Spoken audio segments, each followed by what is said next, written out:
আসসালামু আলাইকুম প্রিয় ফুটবল ফ্যান। 2025 ব্যালন ডিওর পুরস্কার কার হাতে উঠতে যাচ্ছে সেই বিষয়টি নিয়ে একটু আলোচনা করতে চাই। আপনারা জানেন ব্যালন ডিওর হচ্ছে এমন একটি প্রেস্টিজিয়াস ফুটবল অ্যাওয়ার্ড যা প্রতি বছর বিশ্বব্যাপী ফুটবল প্লেয়ারদের মধ্যে বেস্ট প্লেয়ারকে প্রদান করা হয়। পুরস্কারটি মূলত ভোটিং প্রক্রিয়ার মাধ্যমে নির্ধারিত হয়। বিশ্বজুড়ে বিখ্যাত সাংবাদিক, কোচ এবং জাতীয় দলের অধিনায়করাই মূলত এই ভোটিংয়ে অংশ নেয়। এ মৌসুমে বড় কোনো আন্তর্জাতিক টুর্নামেন্ট না থাকায় পুরস্কারটি কে জিতবে তা অনেকটাই নির্ভর করছে ক্লাব ফুটবলের পারফরম্যান্সের উপর।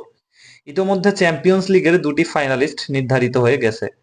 ব্যালন ডিওর জেতার রেসে এখন পর্যন্ত বেশ কয়েকজন প্লেয়ার টিকে আছে। গোল.কম এর সর্বশেষ ব্যালন ডিওর পাওয়ার র্যাঙ্কিংকে রেফারেন্স হিসেবে নিয়ে আলোচনাটি করছি। এই মুহূর্তে তালিকার 10 নম্বর জায়গাটিতে অবস্থান করছে বার্সেলোনার পোলিশ স্ট্রাইকার রবার্ট লেভানডস্কি। এ মৌসুমে 42 গোলের পাশাপাশি 5টি গোলে অবদান রেখেছেন, জিতেছেন কোপা দেল রে এবং সুপার কোপা। 2024 সালে ব্যালন ডিওর শর্টলিস্টে না থাকায় মনে হচ্ছিল পুরস্কারটি হয়তোবা আর তিনি কখনো জিততে পারবেন না।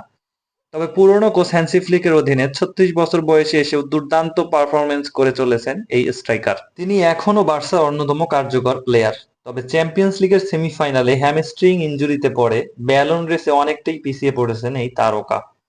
তালিকার 9 নম্বরে আছেন আর্জেন্টাইন তারকা ফরোয়ার্ড লাউতারো মার্টিনেজ। মৌসুমে 25 গোলের পাশাপাশি করেছেন 8টি অ্যাসিস্ট। মাত্র কয়েক সপ্তাহ আগে ইন্টার ছিল ট্রেবল জয়ের দোরগোড়ায়, তবে টানা 3 পরাজয়ে তারা সিরিয়াতে পিছিয়ে পড়ে এবং কোপা ইতালিয়া থেকেও ছিটকে যায়। প্রথম লেগে বার্সার বিপক্ষে ইনজুরিতে পড়লেও মাত্র 6 দিন পর ফিরে এসে ইন্টারের হয়ে দ্বিতীয়বারের মতো চ্যাম্পিয়ন্স লিগের ফাইনালে পৌঁছাতে গুরুত্বপূর্ণ ভূমিকা রাখেন লাউতারো। সামনে চ্যাম্পিয়ন্স লিগ ফাইনাল এবং ক্লাব বিশ্বকাপ ফুটবলে ভালো কিছু করে দেখাতে পারলে ব্যালন ডিওর পুরস্কারটি খুব সহজেই জিতে নিতে পারেন লাউতারো মার্টিনেজ। তালিকার 8 নম্বর স্থানটিতে অবস্থান করছেন ফরাসি স্ট্রাইকার কিলিয়ান এমবাপ্পে। মৌসুমে 36 গোলের পাশাপাশি করেছেন 5 অ্যাসিস্ট। জিতেছেন উয়েফা সুপার কাপ এবং ইন্টারকন্টিনেন্টাল কাপ। রিয়ালে যোগ দেওয়ার পর প্রত্যাশা অনুযায়ী শুরু না করলেও ফেব্রুয়ারিতে ম্যান সিটির বিপক্ষে হ্যাটট্রিক তাকে আলোচনায় ফেরায়। তবে মৌসুমের শেষে সে মাদ্রিদের পতনের সঙ্গে সঙ্গে এমবাপ্পের ব্যালন ডিওর সম্ভাবনাও ফিকে হয়ে যায়। চ্যাম্পিয়ন্স লিগে আর্সেনালের বিপক্ষে হার, কোপা দেল রে ফাইনালে বার্সার কাছে হার এবং লা লিগা জয়ের দৌড়ে কিছুটা পিছিয়ে পড়ায় এই মুহূর্তে ব্যালন ডিওর রেস থেকে অনেকটাই ছিটকে গেছেন ফরাসি এই স্ট্রাইকার। তালিকার 7 নম্বরে আছে বায়ার্ন মিউনিখ তারকা হ্যারি কেন। এই মৌসুমে এখন পর্যন্ত 41টি গোলের পাশাপাশি করেছেন 12টা অ্যাসিস্ট। জিতেছেন বুন্ডেসলিগা, অবশেষে ট্রফির দেখা পেলেন হ্যারি কেন। 31 বছর বয়সে দুর্দান্ত গোল স্কোরিং ফর্মে আছেন তিনি এবং বায়ার্নকে লিগ শিরোপা জিতে দিয়েছেন। যদিও চ্যাম্পিয়ন্স লিগ কোয়ার্টার ফাইনালে ইন্টারের কাছে হারটা তার ব্যালন ডিওরের সম্ভাবনাকে কিছুটা কমিয়ে দিয়েছে। তালিকার 6 নম্বরে আছে বার্সেলোনার ক্রিয়েটিভ মিডফিল্ডার পেদ্রি। 6 গোলের পাশাপাশি করেছেন 8টা অ্যাসিস্ট। এই সংখ্যাগুলোই মোটামুটি একজন মিডফিল্ডার হিসেবে তার পক্ষেই কথা বলছে। জিতেছেন কোপা ডেল রে এবং সুপার কোপা। বহুদিন পর ইনজুরি মুক্ত থাকায় তার পুরনো প্রতিভার পূর্ণ বিকাশ দেখা যাচ্ছে। কোপা ডেল রে ফাইনালে দুর্দান্ত পারফরমেন্স তাকে বিশ্বের সেরা মিডফিল্ডারদের কাতারে নিয়ে এসেছে। তবে চ্যাম্পিয়ন্স লিগ থেকে বিদায় নেওয়ায় র্যাঙ্কিং এ আর উপরে ওঠা হয়নি এই তারকার। এই তালিকার 5 নম্বরে আছেন মোহাম্মদ সালাহ। এই মৌসুমে 36টি গোলের পাশাপাশি তার নামের পাশে রয়েছে আরো 24টা অ্যাসিস্ট। জিতেছেন প্রিমিয়ার লিগ। নতুন কোচ আর্নে স্লটের অধীনে সালাহ পুরনো ফর্মে ফিরেছেন এবং লিভারপুলকে সহজেই প্রিমিয়ার লিগ শিরোপা জিতিয়েছেন। তবে চ্যাম্পিয়ন্স লিগের শেষ 16 থেকে বিদায় এবং কারাবাও কাপ ফাইনালে বাজে পারফরমেন্স তার ব্যালন ডিওর জয়ের সম্ভাবনা কমিয়ে দিয়েছে। তালিকার 4 নম্বরে আছেন ইতালিয়ান পিএসজির বাজপাখি ডোনারুমা। এই মৌসুমে এখন পর্যন্ত টোটাল 12টা ম্যাচে ক্লিনশিট রেখেছেন। জিতেছেন লিগ অন এবং ট্রফি দে চ্যাম্পিয়ন।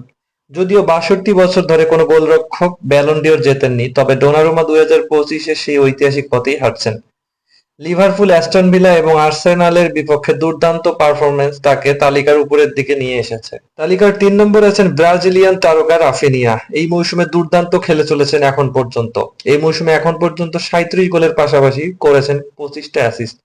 জিতেছেন কোপা দেল রে এবং সুপার কোপা। মৌসুমের শুরুতে যাকে বিক্রি করার পরিকল্পনা ছিল সেই রাফিনিয়া এখন বার্সেলোনার সবচেয়ে নির্ভরযোগ্য ফরওয়ার্ড। তার গোল এবং অ্যাসিস্ট সংখ্যাই বলে দেয় যে কেন তাকে ব্যালন ডিওর প্রার্থী হিসেবে ধরা হচ্ছে। তবে চ্যাম্পিয়ন্স লিগ থেকে বাদ পড়ায় এই দৌড়ে তাকে কিছুটা পিছিয়ে দিয়েছে। তালিকার 2 নম্বর জায়গাটিতে আছেন বর্তমান সময়ের অন্যতম সেরা তরুণ প্রতিভাবান খেলোয়াড় লামিন ইয়ামাল। এই মৌসুমে এখন পর্যন্ত 16টা গোলের পাশাপাশি আরো 25টা গোলে অবদান রেখেছেন। জিতেছেন কোপা দেল রে এবং সুপার কোপা। 21 বছর বয়সের আগে কেউই ব্যালন ডিওর জেতেনি, তবে ইয়ামাল সেই ইতিহাস বদলে দিতে পারেন। লা লিগার সবচেয়ে উজ্জ্বল তরুণ এবং চ্যাম্পিয়ন্স লিগে ইন্টারের বিপক্ষে সেমিফাইনালে তার পারফরমেন্স ছিল নজরকাড়া। এখনই মনে করা হচ্ছে বার্সার দলে তিনিই সবচেয়ে বড় ব্যালন ডি'অর দাবিদার। প্রত্যাশিতভাবে তালিকার ১ নম্বর জায়গাটিতে আছেন ওসমান দেমবেলে। এ মৌসুমে এখন পর্যন্ত ৩৫টা গোলের পাশাপাশি অবদান রেখেছেন আরও ১২টা গোলে। জিতেছেন লিগ ওয়ান এবং ট্রফি দ্য চ্যাম্পিয়ন।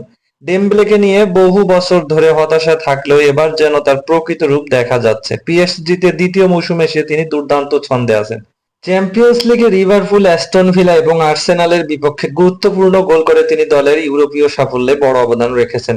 এখন তিনি ব্যালন ডি'অরের সবচেয়ে শক্তিশালী দাবিদারদের একজন। আপনার মতে ব্যালন ডি'অর রেসে এখন পর্যন্ত কে এগিয়ে আছে তার নামটি অবশ্যই কমেন্ট বক্সে লিখে দেবেন এবং ভিডিওটি ভালো লাগলে অবশ্যই চ্যানেলটা সাবস্ক্রাইব করে পাশে থাকবেন।